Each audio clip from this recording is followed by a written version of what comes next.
context of our trip tomorrow over to Middlesex, we've asked Abby Willard from the Agency of Agriculture to come in and tell us a little bit about why we're going. Great. So for the record, Abby Willard, Agency of Agriculture, Food and Markets. So Roots Market is a grand opening tomorrow afternoon.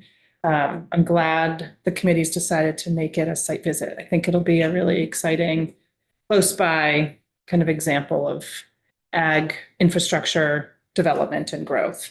So Roots Market is also Bare Roots Farm, it's located in Barre, and then Roots Market is in Middlesex, right on the intersection of 100B and Route 2. So just a few little miles up the road.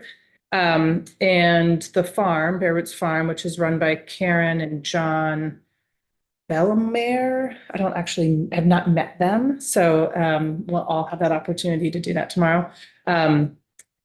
Applied for and received a Working Lands Enterprise Initiative grant in fiscal year 22. It was a $75,000 grant, and it was one of the supply chain impact grants, which are those larger supply chain benefiting awards that support multiple enterprises. We do those awards when we have a large enough Working Lands program allocation. So we haven't done one since fiscal year 22. We didn't do one in 25, for example, because we had the $1 million allocation. But when we have the larger multi-million dollar award allocations, we're able to make some of those bigger supply chain investments. So a supply chain impact grant is designed to make infrastructure improvements, do some sort of modernization or improvement along the supply chain, and then benefit multiple ag businesses. So the benefit to the Roots Market was that they applied for $75,000 and received that as a grant. They also received a Sprout loan from Vermont Community Loan Fund, which is designed to help like new businesses sort of access and leverage capital to be able to do infrastructure improvement. And this particular project, and then they put some of their own match in.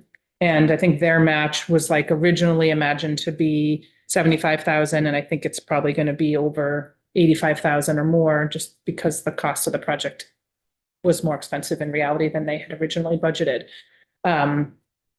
So the project was to expand the existing retail market space that they already had there at Roots Market on 100B. And it was to add more dry and cold storage capacity. They're going to put in a walk-in cooler freezer combo, and then create more loading dock space so that they can more accessibly bring product in. So what you'll see, I think, tomorrow when we all are there for the kind of grand opening is that they have a production kitchen space, and then they have a retail space. And then obviously there's the behind the scenes loading dock, dry, cold storage, freezer capacity. And with this project, they're able to anticipate adding 2 new staff. I did actually just see on their website that they have a job opening right now for like a kitchen production staff position at a very competitive hourly wage. So that's exciting. I think that's part of their anticipated growth. They'll be able to increase the production and processing that happens out of that facility. In their production kitchen, they do a lot of value-added food preparation. They do prepared meals, they do soups, they have lunch and ready-to-go meals, as well as carry product from other ag businesses. They have, fresh flowers. They have other kind of like ag gift type items that you might find at a farm stand retail environment.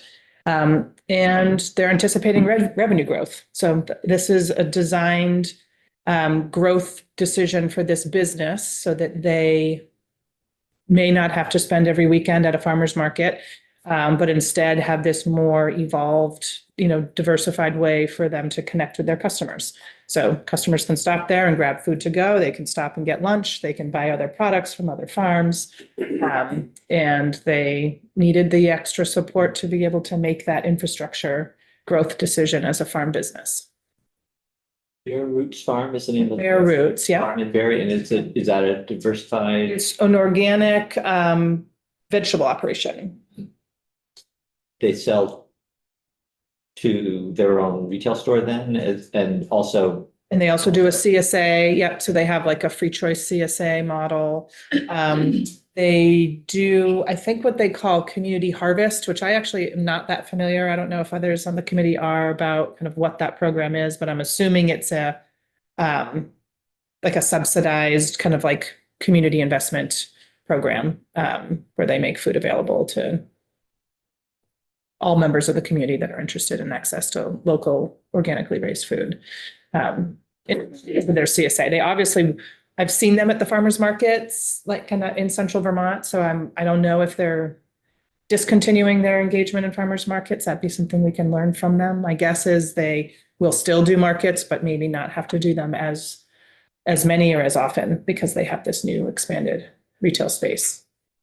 So my understanding was that it was like quite packed in previously, and this additional expansion just gives them like more floor space, more retail space, more storage spot, and then improvements to the production kitchen area.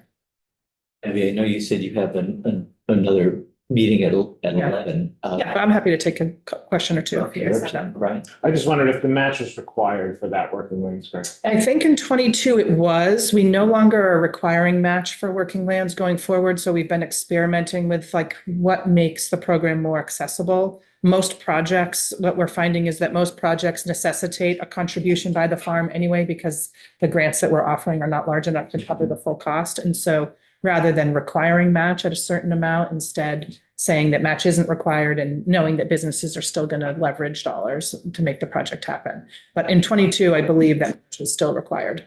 Do they have to do a tutorial on sort of business too? I know that was part of sometimes.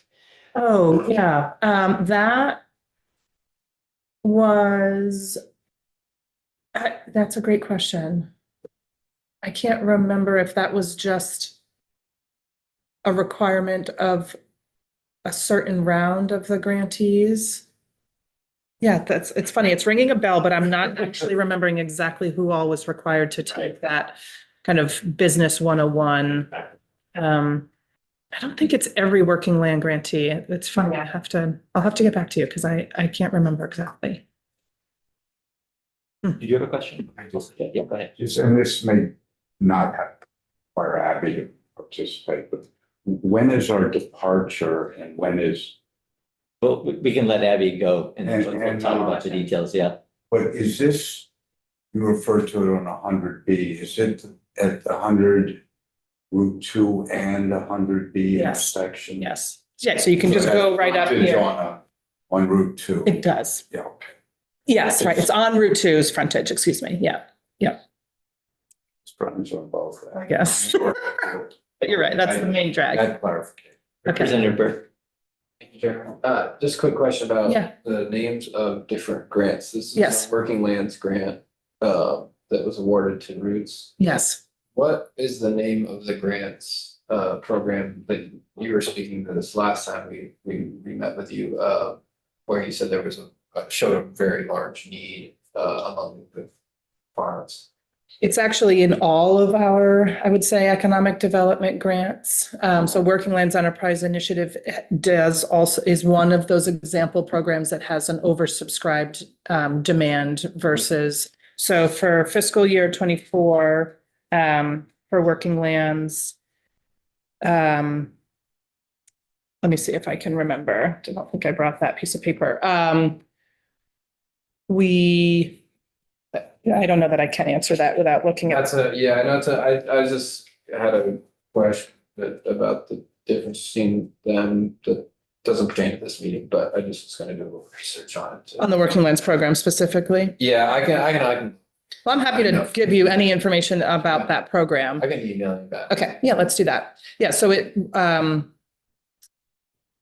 each year, the Working Lands program has had a different kind of like fluctuating allocation of what dollars were available. In fiscal year 25, we had a $1 million allocation. In fiscal year 24, it was a $2 million allocation, and we had some carryover ARPA funds that were a special kind of appropriation to the Working Lands program that we also had in fiscal year 23. So and then in fiscal year 22, we also had a large allocation. So there's been, again, a fluctuation of demand, but every year we've only been able to fund somewhere between 15 and 20% of applications because of the oversubscription in each program. And fiscal year 24 was no exception to that. The largest application received in our economic development programs in fiscal year 24 was for the ag development grants, which were targeted infrastructure towards meat, maple, and produce specifically. So that may be the one that you're thinking of, but That's the again, one I think, yeah. so, and that, we're going to talk about that next week, but for the ag development grants, there was 560 applications across the meat, maple, and produce sectors, requesting over $43.5 million. And we had $2.1 million to grant in fiscal year 23, fiscal year 24. Just a follow-up. I'm gonna keep quiet. I talked to Abby on the phone, I just realized that. Yes. I had conversations last fall. so- You did. All right, let's. Just reminding, on the working lands. Yeah. That the budget for those grants, doesn't it pull also from, is it VHCB or Vermont Sustainable Jobs Funds? It's not just from the, is it just? I mean, it's mostly just state appropriation. It has the potential and in working lands and fund can receive other resources. So like Ski Vermont has made donations in the past. We've had other private investments in history, but not recently. So most of the funding for working lands has come from state appropriations and then sometimes these special appropriations like ARPA, et cetera. But no, it's a state funded program. Yeah, since 2012. Representative Bosland, saw you briefly there. Do you have a question? Okay.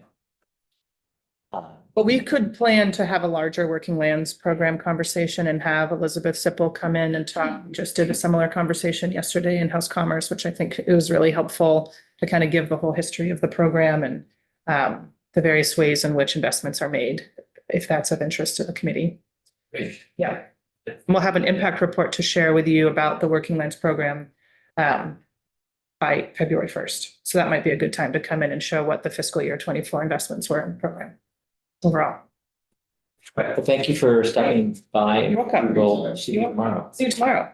Yeah, glad you guys are getting out before it's negative whatever. It's just a breath of fresh air. Yes. I like being toasty though. I've like I am cold most days, but it's all right. I guess I need to put more wood in the stove. Okay, thank you. Thanks. All right, well, you will all remember that earlier in the week, we had a room full of folks from the Ag Agency, and we weren't able to hear from all of them. So we asked Evie Flory if she would be willing to come back today instead. Here she is. Glad to be back. Thanks for having me. Morning, Evie. And I think that you are here to just tell us about your role and the division's work in the agency, but you also were on a call last week where we had heard from you and others about the avian flu status. So if there are follow-up questions or thoughts on that, we could, if we have time, maybe talk about that as well. Yeah, would be happy to. And did you want to pull up a slide or is that?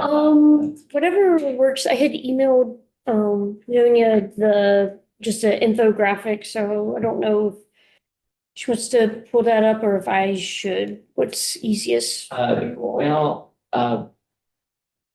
If you, Sidonia, does EB have the ability to share?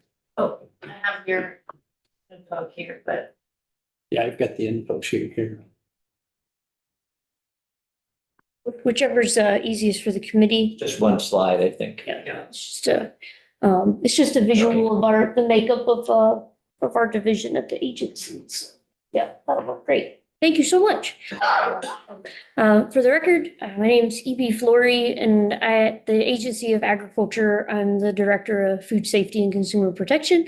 So this infographic for our division, we're the largest division in the Agency of Agriculture. We have 44 individuals that make up this division. And we we like to look at ourselves as a group that whether you live in Vermont or you're visiting this beautiful state, we impact you every single day. You know, whether you are consuming delicious dairy products or maple, whether you're a vegan and a vegetarian or quite the carnivore, or you're just stopping to charge your electric vehicle or getting gas at a gas pump, you're interacting with our division every single day. So within the Food Safety Consumer Protection Division, we have our meat inspection program, we have animal health, we have our weights and measures section, we have ag products and maple, and then we have dairy. Our weights and measures section is probably the one section that the public, the general public, has the least amount of awareness about, but impacts the general public the most. Whether you're going to the gas pump or you're at a grocery store, if you ever see like a gold sticker that has different stars and years on it, that's them verifying either meters or scales are accurate. So when you're getting fuel for your house to heat it, propane, or you had gravel delivered for your driveway, asphalt for the roads, concrete, any of those things, our inspectors are making sure that scales, scanners at the grocery store, what says something on the shelf actually rings up to what you're buying at a store. They're making sure that there is integrity to that. When we've had flood events, people saying that like their car broke down on the road and there was gas in their gas tank, like we take those complaints and go to gas stations that were flooded and check to see if there's water in the underground storage tanks that got flooded, or even if they're above ground tanks, did water get into the storage devices and things like that. So that's a fascinating section that a lot of people don't know about. We also, within that section, also inspect and certify hydrometers.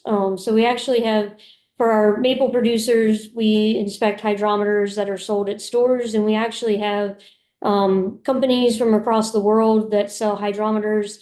Even in Canada, they send them to our lab in Randolph that our weights and measures staff certify, making sure that whether they're being sold in Vermont for our sugar makers or for others across the country and internationally, that they're meeting standards. We have seen an increase in for our maple producers. We're seeing more individuals even coming from out of state buying land and starting maple sugaring operations. And we're seeing a growth even within long-held producers getting bigger and adapting to new technologies. We're seeing greater efficiencies with inputs and other things within this industry. But we're also seeing within local communities more complaining with greater production. There's also greater care we're seeing for the management of the trees and other things. But with all of those management practices, we're also seeing communities and people upset with SAP trucks on the road. Transportation issues, people are saying you're tearing up your roads and our roads are messed up, things like that in the wintertime. Being quite the dairy fan, I'm like, thank goodness people aren't griping about milk trucks and we're griping about SAP trucks. Feed trucks. Or feed trucks. So just I don't know if those things will come up this session, but we have, had a few more constituents complaining about SAP trucks. I don't know if that will come up this session. But we are seeing some changes. It's been interesting seeing our maple producers like positive changes environmentally. Like I do think that there's excellent stewardship happening in our woods and other things with that. But with an increase in production, we are seeing infrastructure complaints and other things on our road, and we'll see where that goes. So go ahead, Representative Nelson. Thank you, Chairman Murphy. Would maple be considered agriculture? We consider it agriculture. Okay, so wouldn't the SAP trucks be afforded the same protection as milk trucks and grain trucks? If you can't get the product out of Sheffield down to the sugar house where you can efficiently turn it into maple syrup, And a lot of these people are ROing on site, so they're not moving raw syrup, they're moving sap. They're moving condensed sap. I mean, should they be afforded the same protections? I'm not fully aware of the full issues, with that and the permitting on the actual tags that have to be on the trucks. So, I'd have to talk either with Secretary Tebbets or have a conversation on the permitting of those with AOT. Because our trucks have either no plates because of agriculture, or they say AGR on them. Whereas DFA's trucks Yeah, are trucks. Yep. They're not agriculture trucks, but they can roll up and down those dirt I think some roads. of it gets into like who owns the vehicle and usage, and I'm not aware like fully what's required for the maple producers and who's running it. I think some of it may come down to who actually is owning the vehicle and other usage with it, so, Okay. no. Representative O'Brien? Just in Tunbridge, being on the select board, there's tension because SAP trucks are moving across covered bridges and they have, ag drivers on them. So That's different. yeah. I agree. Representative Lipson?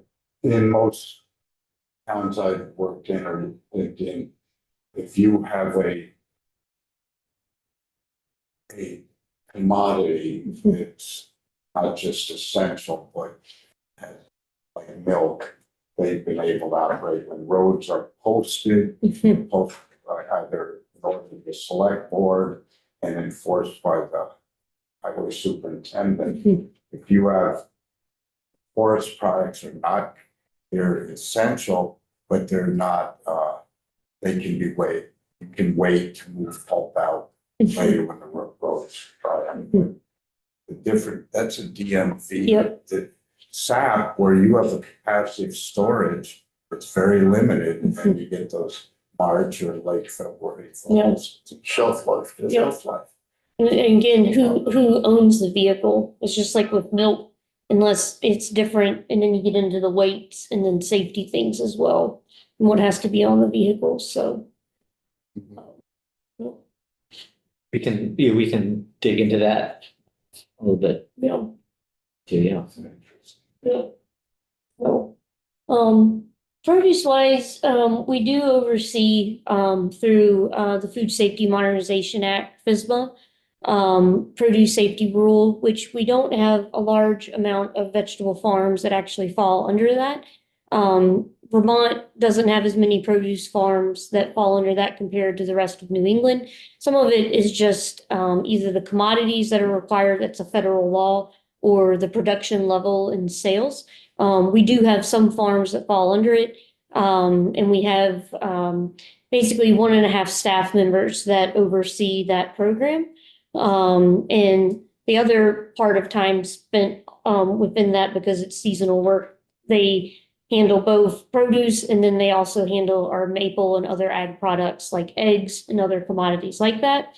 Beyond the food safety audits and things on produce farms, big challenges that we've seen the past few years is flood response. The produce farms have definitely been disproportionately impacted because a lot of them are located in floodplains, flatlands and things like that. And we've been working internally in that section of trying to have greater efficiencies, to be able to respond and assist those businesses.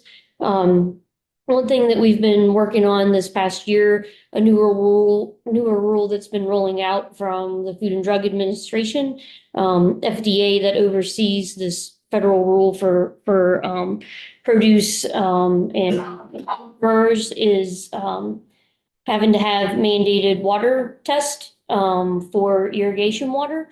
And our Vail lab in Randolph is able to do those tests. And we are working between the dairy section that I specialize and oversee, in working with dairy inspectors have to collect monthly samples for our regulatory program.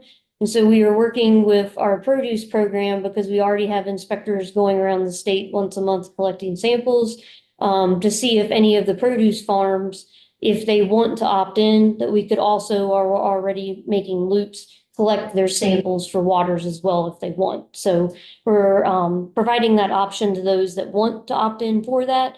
And it would just be for specifically irrigation water. So that's been a concern for some of the farms that have to meet that requirement. And we're trying to do that as a way to help businesses. And it's been, for some, it's a new regulation and it's something that they've not had to necessarily do in the past. So it's our way of trying to help industry and also do it in a manner that is efficient from a taxpayer standpoint. So we thought this was the way. We're already taxpayer-wise having to do this with the dairy section. And so we thought this was a way that it would be efficient to be able, route-wise, to pick these up if farmers want that. So within our dairy section, we've had an interesting year outside of what's been going on with HPAI. We continue to still see growth in the processing industry. Our existing processors continue to expand, which is encouraging, as we see still continued consolidation on the farm side. We continue to have a balance, even with some farms going out of business with milk production, and that is following some national trends. We saw some increased processors, having new processors come on. Some of them were farmstead operations. Some of them were just individual processors wanting to buy milk and make their own products. But we saw this year some encouraging trends with dairy farmers transitioning their farms to the next generation, and also some of those dairies putting in significant investments into their milking parlors. Investments for the next generation and expansions. And we also saw some farmers buying neighboring farms that were going out of business, retiring, things like that. And some farmers wanting to buy farms that were shipping to different milk cooperatives for basically like a form in their mind of diversification. So they're having 2 different farms now shipping to 2 different milk cooperatives. So it looks like in our records that a farm went out, but our farm numbers didn't change because an individual retired and a farm bought another, and so entities still remained. We have seen some operations that consolidated for efficiency, so they installed and expanded on a home farm, a greater and a larger milking parlor. They gained greater efficiencies with water usage, recycling, installed more efficient waste management systems, and consolidated from 2 farms to 1. So we've actually seen some encouraging things on the farm side with farmers investing for the future. And we actually had people moving to Vermont, some in the Amish community to Vermont this past year, and a lot of them actually buying organic farms and moving their herds in. And we expect, we had about 8 farms move this past year. Not all of them are shipping milk currently. And we are expecting potentially another half a dozen or more to move in before possibly June of this year. So we have seen farmland and farmers that retired this past year or the year before, especially during in 2022, when organic farms were really struggling with inflation and fertilizer costs going up and corn prices and other commodities and soybeans being high. Some of those farmers going out, those farms that were vacant, they are being purchased and having other organic farms come in. So those have been encouraging signs. We have had some struggles with milk pickups on those farms because they're not using the electricity that we're used to. And we're working with those milk hauling companies to try to figure out how to make these systems work with what we're used to electrical system wise and other things, so that we're not burning out $800 to $1,200 pumps on milk trucks every other day for milk pickup. So sometimes technology can be a little frustrating at times and trying to make things work. So, yes, sir. They haven't figured out how to get that horse to pull the pulley fast enough to load the truck. Oh. A lot of those farms are next to my community, Yeah. I consider them, my area, Newport Center and whatnot. There's quite a section of them in Brownington. And if you wanna. It isn't Lancaster County, Pennsylvania yet. But the trades that they have brought has been phenomenal. It really has. It's been phenomenal. They're great people. On dairy, are we still shipping roughly the same number of pounds? It's very similar to the past 2 years. We don't have final numbers for the year yet. But we've not seen a significant drop. So we'll see what the final numbers are in probably another month and a half, but it's not as significant as a drop as we saw like in 2020 and 2021. I'm not expecting, but we'll see what the final numbers are. Okay, and my last question is, and it's a hot one and I've been called on it. January 21st. Tom Holman. Mm. The employee issue. Mhm. Any views from across the road in the crystal ball on that, or is it, Nervous, yeah, waiting and seeing, yeah, same. not happy about it for me personally. So we will see. It's it needs to be corrected in Washington. I think we could all sit down in this room and correct it today if they'd let us. Okay. Representative O'Brien. Remind me, what was that? Was it, there was money available, I can't remember if it was grants or loans for, upgrading bulk tanks and things. Did you talk about that program? Yeah, so that the original money that the legislature approved a few years ago, that was linked to when Horizon Organic just up and said, we're leaving the state. And I will just remind on the record that they said they were leaving Vermont to take our milk, but they weren't leaving in that they were going to still ship milk here to sell. So that I still haven't gotten over that. So they didn't want to ship our milk to process it, but they were more than happy to send it here to sell it. So, and that was for another organic cooperative. They had requirements for the milk truck to come and get it, and it was mainly in that they couldn't handle picking up the milk as often, so there needed to be either larger bulk tanks or some of the driveways weren't quite big enough in width for a truck to turn around. And so the legislature offered some emergency money for those farms to be able to do those improvements. And with that money, those improvements were made and those farms are still shipping to that cooperative. So much appreciation to that. And that was a big victory for those farms. So thank you all for that were involved with that. It made a difference. And some other things with the newer farms that have come, you were mentioning, they are using generators, and that's what some of them have used. We've been speaking with colleagues in Pennsylvania and in New York State with some of the technologies they've used. And we're trying to get figured out what we need. It's the issue with the pump is basically when there's a little bit of a lull and then a power surge. And so we're trying to get it where basically there's not a surge, and that's kind of the electrical issue, which I'm not an electrician and I might not be explaining as well, but the agency is working with the milk cooperative and others to get fixed on certain trucks where this will work correctly. So. Not that it would be handy. But could there be pumps?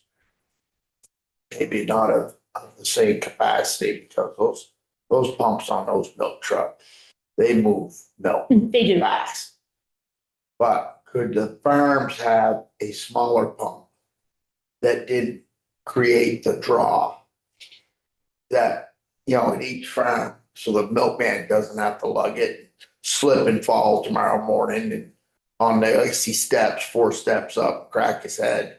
But could they have that pump on the farm that they hooked up and then? We're working on some options and also with the bishop in the community. And Secretary Tibbetts has been working, with them as well to make sure that, the solutions that we're trying to work with also fit with their religious beliefs. Yeah. So we've been working with them and others, in established, communities to make sure it's a solution that will work for them. Yeah, we don't need to reinvent the wheel. It's Yep. already been set up down there. And we've had some really nice groups and others that have more experience than we do as a state, helping us, and our federal colleagues at FDA and others have been helping us and done a few trainings on technologies that we're not used to from at least a dairy like sanitation standpoints. They use like air-driven wells to actually like pump their water into the milk houses, which is really neat. So there's things that we're learning for the first time, in working with these groups to make sure they're meeting sanitary standards, that also fulfill what they need to with their religious beliefs. So, it's been, I don't know, I wake up every day believing that you can learn something new, and we're definitely learning new things with this, and they're a welcome group coming into our community. So. It could create some fantastic tourism options, people coming up. You know, they come up to JP to go skiing and whatnot, returning in the summertime to watch Amish harvesting their hay or if I see someone out there with a 6 or an 8 mule hitch pulling equipment, I am gonna be, social media is gonna blow up that day. Yeah. As I've seen it in Lancaster County, and I'm hoping. So, and Secretary Tibbetts has been working with AOT and others. There was an auto accident in that area with one of the horse and buggies. So he has been working with other agencies and trying to make sure like we're doing what we can to get people to slow down, because this is new and like needing, it's a dangerous road anyways in that area, but trying to make sure as we have this new culture in our community, that they're welcomed and that they're safe, and trying to make sure that people aren't gonna be hurt. Yeah, So, Interstate Route 100. Yeah. In Brownington, of course, Route 100 being a state road, the local roads up in Brownington, people are used to it now, and for the most part, very well received and not so much of an issue. You know, 5% of people out there grumble, but other than that, it's been great. So, our meat and poultry inspection section, we can continue to see an increase in not only production and people wanting resources and places for that, but also individuals looking whether it's ready to eat, businesses wanting to do more with that, or individuals looking to whether it's working with our CIS program, which is where instead of having to have a USDA federally inspected facility, they can work with the state where they can meet the federal standards and sell out of state, and they work with us instead. We've had great success for those businesses and others, but we continue to have a steady stream of interest. We've continued to work with one business that is very close to being up and running, that is halal certified, which we think will really help with there's definitely an increased demographic that is looking for those meats. And we're really, really excited within our division of having that. And there are a lot of farmers that are looking to be able to sell and market those products as well. So we have quite an excellent team that is very, very busy within that section and doing a lot of work. And we have right now as many as potentially 7 to 12 facilities that might come online in 2025.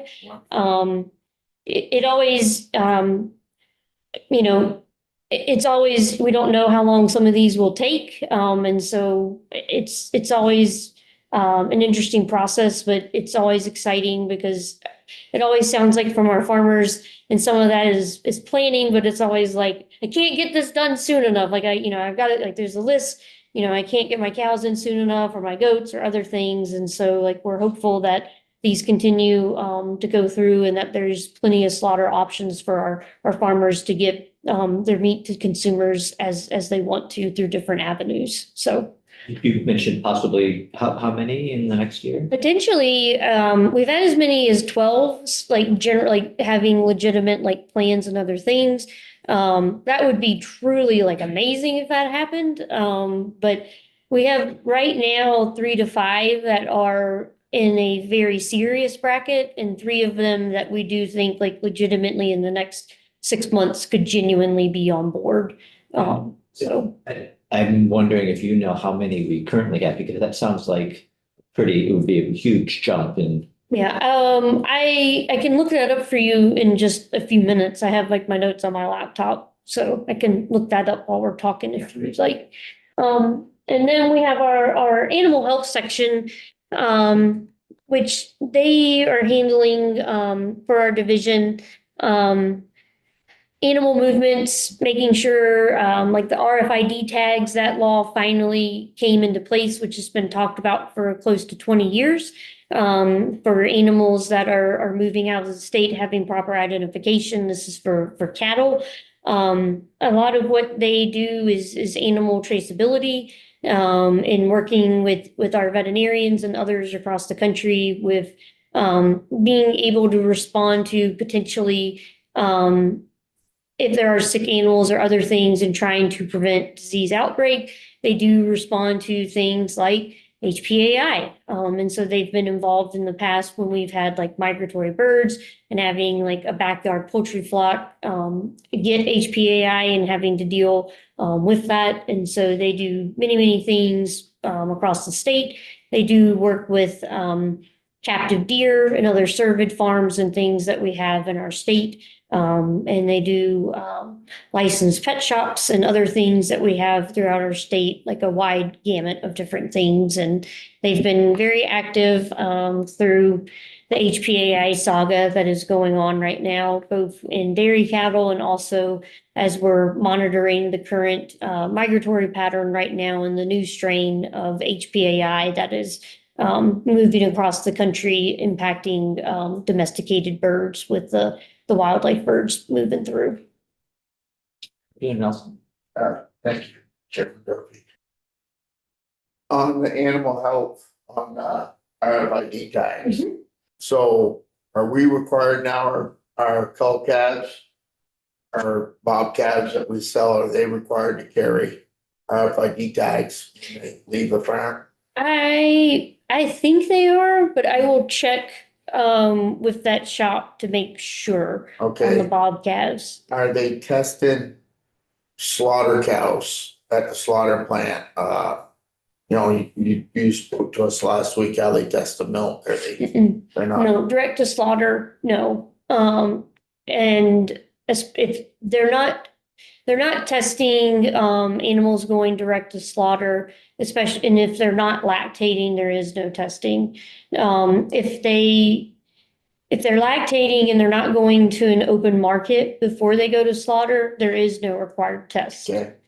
So, yeah, so when they get on the trailer in Morrisville and head for Wyalusing, There's no testing No test. requirement. okay, and our backyard. Do we have any idea how many backyard chicken flocks we have? We know how many dairy farms we have, we're all licensed. They're not required to register the backyard poultry flocks. So that's one of the like scary things for our animal health section because like it gets into the fun topic of like, what is a farm? And for lots of people, like they, have chickens in their backyard, like they want their fresh eggs. And like they're not registered and they're not required to register with our agency.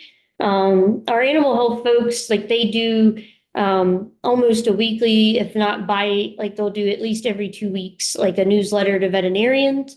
They do a lot of communication and like updates to all of our veterinarians in the state, trying to keep up to date info. And they do a lot of public outreach and other things, but no, like we can't tell you like where every backyard poultry flock is in the state. They're not required to be inspected. We do go to bird swaps.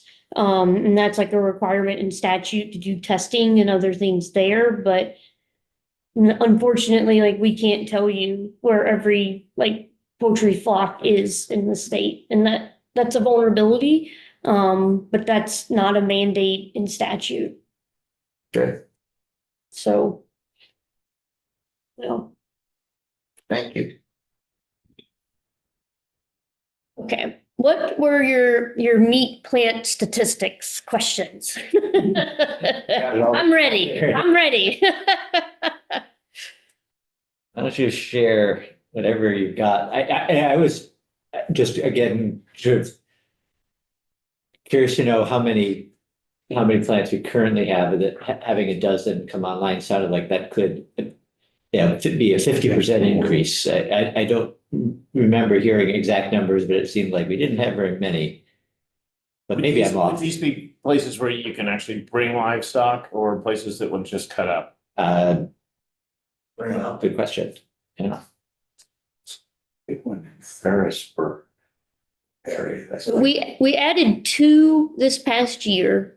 And then we had 3 existing already that we were inspecting state only that transitioned to the Cooperative Interstate Shipment Program, the CIS program. So that allows them to sell out of state products. Without being a federal. Where were the 2 new ones? I don't have that, but I can get that information from Julie to you all. One in Ferrisburg. But he was the inspector before, plant inspector. Let's see. And my notes from Julie Boyver, she's the section chief for meat inspection. Her realistic expectation is 7 businesses in 2025 with interest in the state program. New business? Yeah, and the SDA inspector is a big one. For resale, that's for sure. St. J. Bill this morning, the Northeast Human Processing, yeah, Yeah. They're good to work with. yeah, they've been here. Then right now, the USDA numbers for plants, there's 4 livestock USDA slaughter and processing establishments. And then there's 4 USDA poultry slaughter and processing establishments. And then there's 9 USDA meat and poultry processing establishments.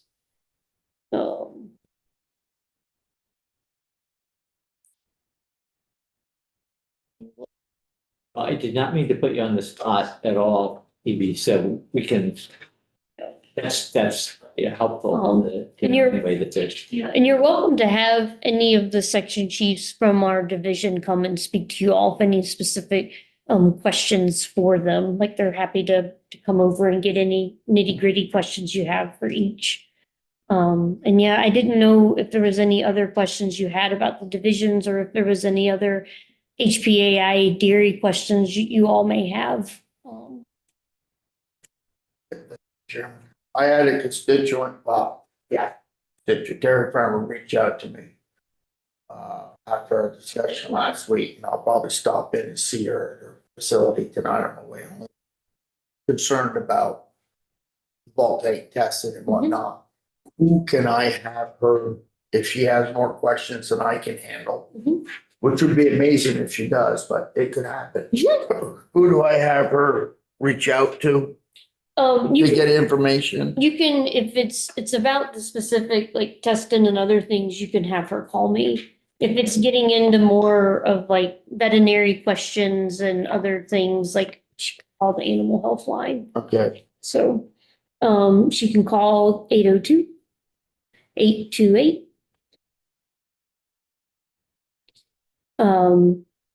24, we'll give her the dairy line, 2423.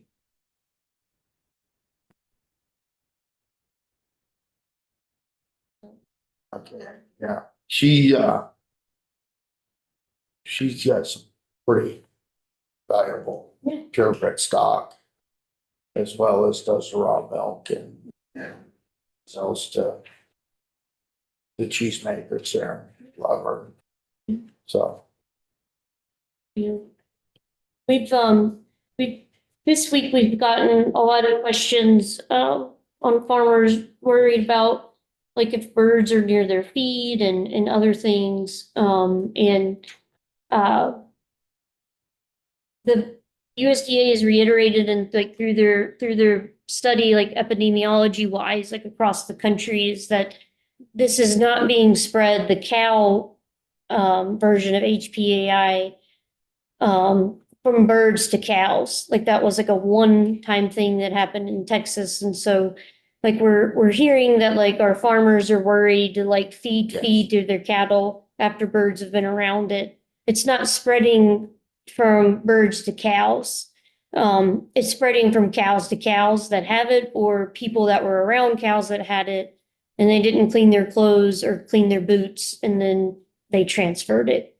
It can spread if like a cow had it and you were around that cow and you went to a chicken farm, like you can spread it from a cow back to a chicken or a turkey, like you can spread it that way. But like migratory birds or turkeys or other things, like they are not spreading it to cows. That strain, like our migratory birds, like yes, they can make chickens sick with that strain, but if birds are pecking around at food, like they are not making cows sick with the strain that cows are getting. And I understand why that's confusing to farmers. And I spoke with my dairy team today, like our inspectors have been talking to farmers and our samplers, and we've been trying to get that message out. And like as an agency, like we're going to work on some more communication and like trying to get that out to farmers. And we understand like this is overwhelming. And this is something that has never happened before. And it's also really confusing. Like in the news, you read about like someone is hospitalized over HPAI, but they're not saying like what strain is it. And like so far, the people that have been hospitalized, it's not the cow strain. It's the avian strain. And so like when I read that, I'm like, and then it's like reading or like reaching out to like high level federal officials, and they're like, no, this is the avian strain, it's not the dairy one. And it's like, and so it's overwhelming, and we understand that, and we're trying to help inform producers. And so we're happy to speak with them, and I understand why it's stressful to them. Had any of our poultry farmers impacted in a significant way? No, but they've been reaching out to the agency. There have been some that were upset at the dairy industry, like they felt and like upset with our agency that we hadn't been doing anything. The data that we had seen for some time is that we did not believe it was here. And so far, like the test results, we've gotten right around right now 50 samples back from 50 different dairy farms, and they're all negative. So like, let's keep that trend going. But some of our poultry farms, have wanted this testing before. We didn't have the resources to be able to do this. And so as soon as USDA said, like, we will fund the states to do this, we were first in line and got approved before a bunch of the other states. And like, we will do this testing, and we are for dairy. And so there are some poultry farms that they wanted more done, and we are doing that as soon as the funding became available. But even doing this testing on the dairy side, it's still, our messaging hasn't changed with the migratory birds. Poultry producers do need to be vigilant about, everybody, biosecurity, like everyone wants the idyllic, free range chickens. But that's really difficult with migratory birds. Having your chickens outside, when birds are migrating, like you really do not want them to come in contact or be around where migratory birds have been. because that's a really great way for them to interact or drink water from where migratory birds were, and that's how they get it. So it's a juggling act.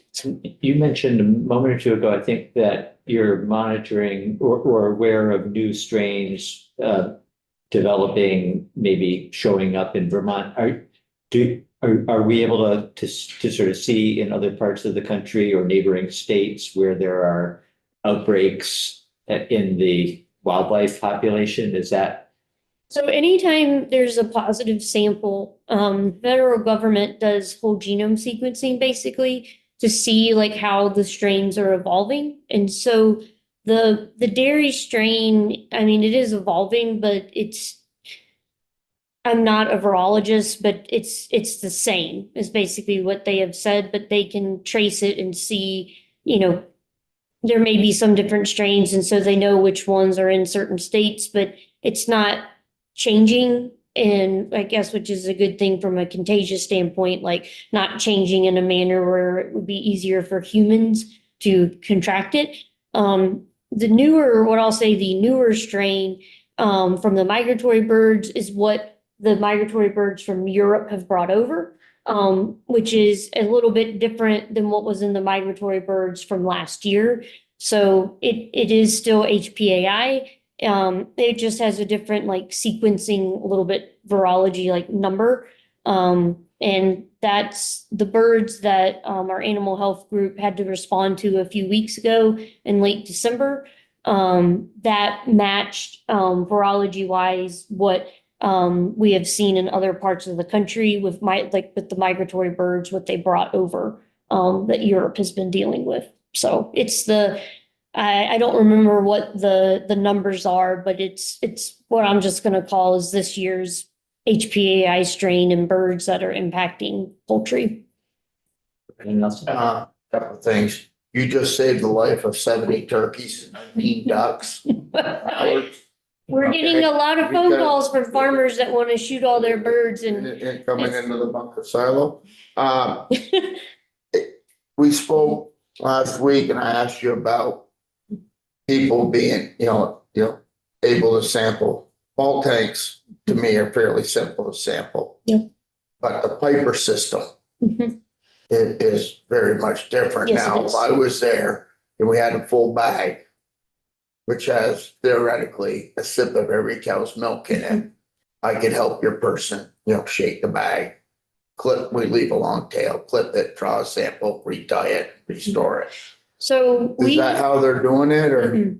So we consulted on those in what Representative Nelson is talking about is what I will just say is a really cool and high-tech milk sampling system to get a representative sample for a direct load farm. And we have basically like 15 farms in the state that have a similar technology. And for dairy, it's basically the holy grail of the official sample to do the antibiotic test on. And we consulted with USDA on not wanting to interfere with that sample because that's what allows the milk to be tested at a plant to be accepted, to be processed. And we made the decision as a state that we didn't want to interfere with potentially contaminating that sample and risk an entire truckload of milk not being allowed to be sampled and being accepted at a plant. So we are going to take it and inline in the milk house from a sampling port. Okay. And USDA is allowing that because of our sampling frequency. Mhm. It's very different than how we would normally want a sample representation wise in the dairy sanitation world. Because of our frequency, USDA isn't necessarily concerned about how much it's representing as long as we are taking it at the frequency of once a month. Okay, and the other, I find it incredulous that the milk haulers wouldn't work with you.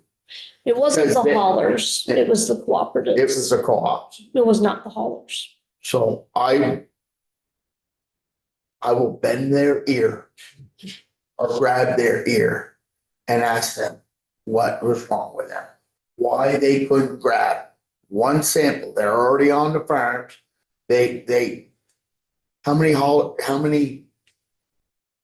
their trucks all go back and congregate before they head down the interstate.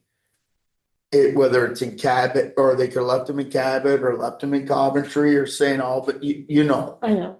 It is incredulous to me that they wouldn't step up. And They, I will, if you don't mind, I will chastise them. I don't think you need to chastise them. I will just say that we met with them, and continue to meet with them in a positive manner once a week. When we first knew that this was coming down the pipe, our agency met with them individually, and we have continued to meet with industry as a group, which we've never done before. And like, I appreciate from a time management standpoint that competitors are willing to meet with us as a group, so that we can update them efficiently in one 30-minute meeting, and so that we can get other work done. Their concerns was that they were worried about time, and that they didn't feel like they had the ability, and they didn't want to stress out their drivers. They said they didn't have the resources, and they were worried about them confusing the samples for antibiotics and that. There have been other states that they ran into the same issues, and the co-ops wouldn't take the samples. And so we said, okay, then we'll do it ourselves. And so we sought out funding, and we're doing it ourselves. So I recognize that this isn't the most efficient way to do it. But there's also, we also know, because the integrity of it, we know who sampled it, and we have traceability. And so we know the integrity of the sample, and we know exactly who took the sample and when, and exactly how it was handled and where it went to. And so if we ever do have a positive, we do know the trace back of it, and we know that it is exactly that farm. And there is some peace of mind if we ever did have a positive, and knowing there wasn't a mess up. Not saying that our haulers would mess anything up, because we have exceptional haulers. So it's been a good experience in working with our cooperatives, so I don't think you need to chastise them. Okay. I'm not gonna tell you what to do. But I do recognize that this isn't the most efficient thing. Our haulers have complained. They're like, why aren't we doing it? And we have expressed like our appreciation that they, on an individual level, have been like, we could have done this, and we've just explained how things transpired. So I appreciate your feedback. Yeah. So We pay them. I know you enough, do. I know you do. I know you do. And it I didn't know need you to come from taxpayers. We pay them enough to do this. I know you do. So, thank you. If you ever need someone to chastise, I'm your man. I appreciate that, Representative Nelson. Give me the committee whip. All right, Representative Just Dunn. quickly, where is the Dairy Business Innovation Center? Is it in your division, or is it sort of a No, standalone? It's in the Ag Dev division.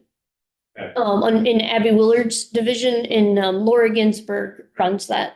So, Laura and I, we're kind of the point people for dairy in the agency. And, I just always joke that Laura is the fun one because she has money. I'm not the fun one. I just have rules. So. So, I think we're gonna have Laura come in and give us a presentation again this year on that.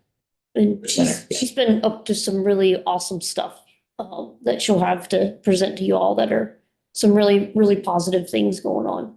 So, yeah, Excellent. All right, well, thank you for coming absolutely. back and for the update on that and just for the information on your work. So, and, yep, tell your farmer colleagues, please don't shoot the birds. We're going to be working on communications, because migratory birds are federally protected, so there could be bad penalties if they did that from the federal government. No, when they're in the bunker silo, we So, we're gonna work on some communication of options, and there are permits if they really do want to shoot the birds, that they could get, but, we understand the confusion, and we are gonna work on some communication That to would- help farmers. that would be most helpful. So, That would be most. And I helpful. understand why they're stressed out. Yeah. So we're working on that day to try to get something out tomorrow to the farmers to help their stress level. And I understand why they're stressed out. So this is worrisome. Um, Great, thank you. Thank you all for your time and I hope this is a good session for you all. Thank you. Thank you for your time.